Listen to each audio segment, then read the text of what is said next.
Today, I just want to share a few opinions I have, some of which may be considered controversial, even though I really don't think they should be. But I think people get so stuck in the way things are that they don't think about how things probably should be. So let's start off with raw files. People have a major meltdown when a client asks for the raw files. I have never understood this. If a client wants my raw files, please take them. If I don't have to do the edit, even better, no problem. I think it comes from two places. One, I'm just generally proud of the work I produce, edited or not.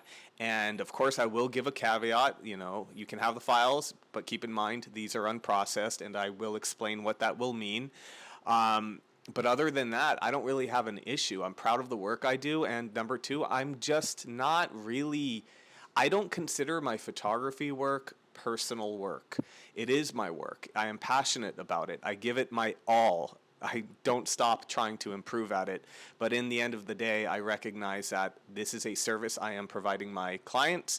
And while my name is on every photo I take, it is a bit different than like personal artwork. I know a lot of people may have a different opinion, and that's okay. There's room for multiple opinions here. But for me, I could not care less about raw files. Next is the direct flash trend. I think it's a trend. I think it's going to go away. I think that the priority when using flash photography should be to make it look as natural as possible, to make it blend in seamlessly with the ambient lighting.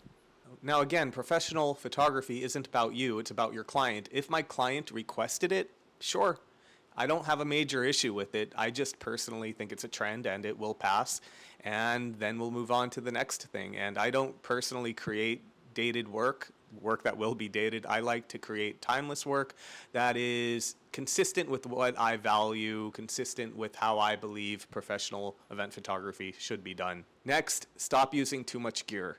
This is different than owning too much gear or owning a lot of gear.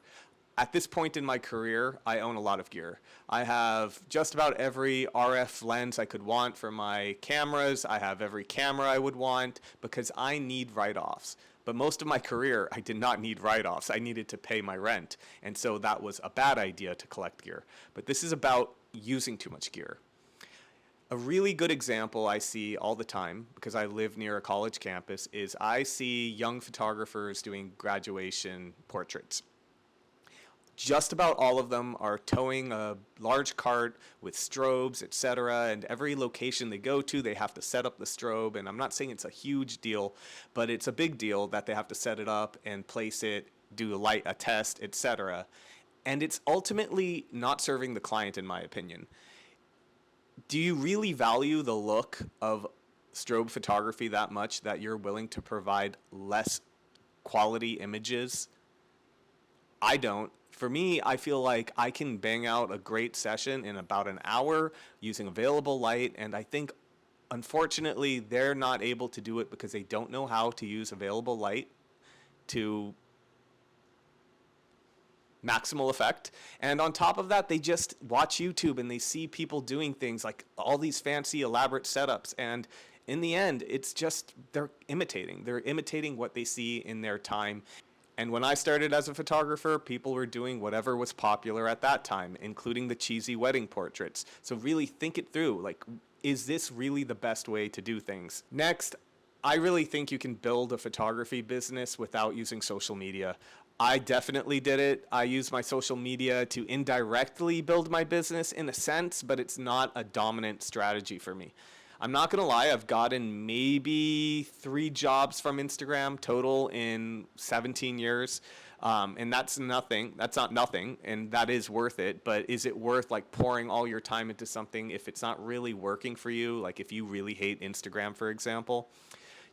It's important to find a strategy, to know how am I going to gain clients. It's amazing how many photographers, if you ask them, well, what's your marketing strategy? And they don't know. They're just winging it. And that's not a good idea, but you don't need Instagram. There are many other ways to get your work out there.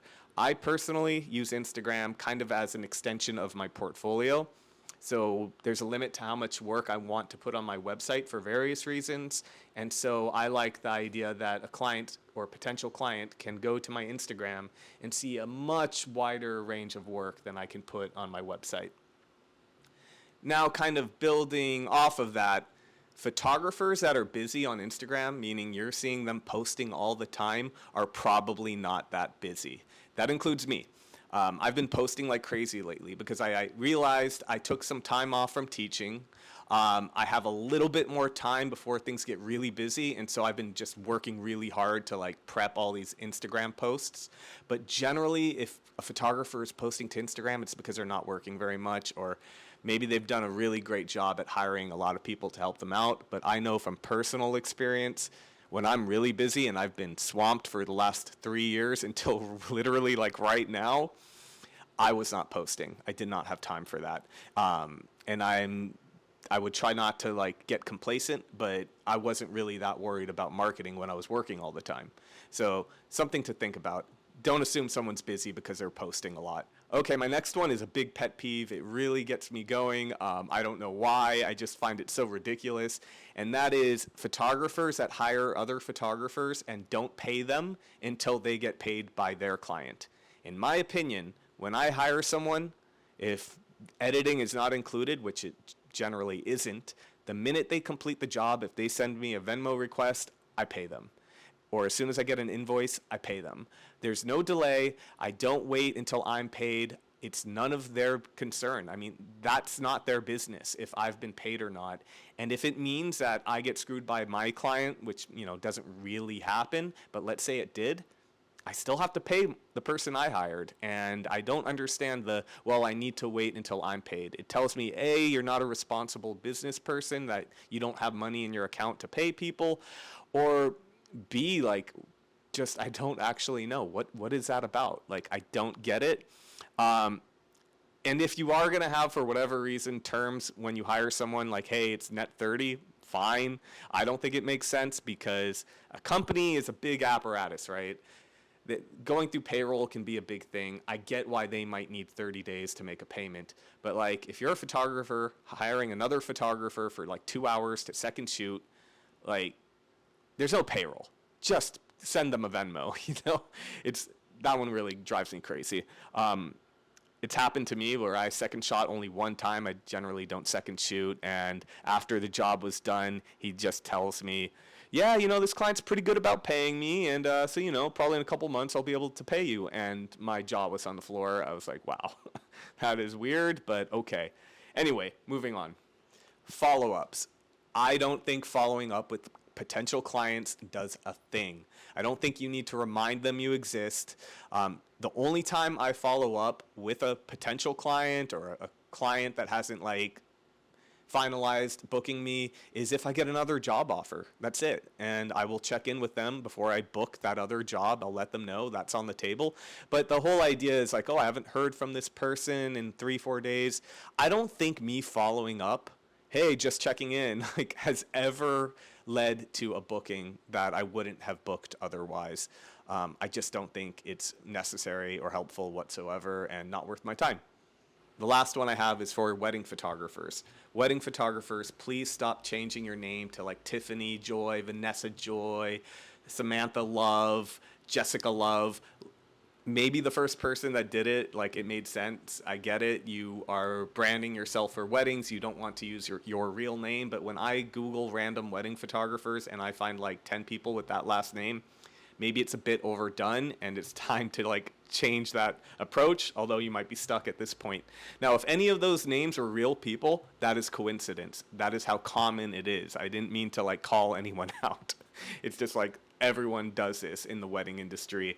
I get it, but think it through. All right, I hope you guys enjoyed the video. This wasn't for me to get out my gripes. It was because I really think people need to think things through a little bit more. Unfortunately, people assume the way things are done in their time is just the way it should be. And that is often not the case. I mean, that is never the case, really. We're constantly evolving in all things. And I just think back to when I started as a photographer, all the goofy stuff that was going on then, the vintage look for weddings, for example, where everything was sepia and tinted green and how terrible that aged. I knew then because I really thought about what wedding photography should be, not what it was in my time. I hope that helps. I hope you enjoyed the video. See you guys soon.